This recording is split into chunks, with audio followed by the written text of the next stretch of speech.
Road ദുരിത വാർത്തകൾ തീരുന്നില്ല. കൊച്ചി ധനുഷ്കോടി ദേശീയപാതയുടെ ഭാഗമായ മൂന്നാർ ഗ്യാപ്പ് റോഡിൽ അഭ്യാസ പ്രകടനങ്ങൾ തുടർക്കഥയാവുന്ന പശ്ചാത്തലത്തിൽ മോട്ടോർ വാഹന വകുപ്പ് പരിശോധന ശക്തമാക്കി. നിയമലംഘനങ്ങൾ നടത്തിയ 13 വാഹനങ്ങൾ പിടികൂടുകയും 13 ഡ്രൈവർമാരുടെ ലൈസൻസ് സസ്പെൻഡ് ചെയ്യുകയും ചെയ്തിട്ടുണ്ട്. നടപടികൾക്കിടയിലും അപകടയാത്രകൾ തുടരുന്ന സാഹചര്യത്തിൽ വാഹനങ്ങളുടെ RC ഉൾപ്പെടെ സസ്പെൻഡ് ചെയ്യുന്നതടക്കം കടുത്ത ശിക്ഷാ നടപടികളിലേക്ക് മാറുമെന്ന് മോട്ടോർ വാഹന വകുപ്പ് എൻഫോഴ്സ്മെന്റ് അധികൃതർ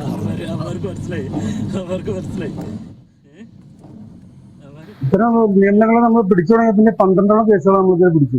അതിൽ 10 പേരുടെ ഡ്രൈവിംഗ് ലൈസൻസ് സസ്പെൻഡ് ചെയ്തു. 2 അന്യസംസ്ഥാന വണ്ടികളാണ്. അവർ ഇതുവരെ റിപ്പോർട്ട് ചെയ്തിട്ടില്ല. കേരളത്തിലെ വണ്ടികളല്ല ഇപ്പൊ കൂടുതലായിട്ട് നിയമങ്ങൾ ചെയ്യുന്നത്, പുറത്തുനിന്ന് വരുന്ന വണ്ടികളാണ്. അപ്പൊ അവർക്ക് വേണ്ടിയിട്ട് പ്രത്യേകമായിട്ട് നിർദ്ദേശങ്ങൾ അടങ്ങിയ ബോർഡുകൾ വെക്കാനായിട്ട് NHAIക്ക് നമ്മൾ കത്ത് കൊടുത്തിട്ടുണ്ട്.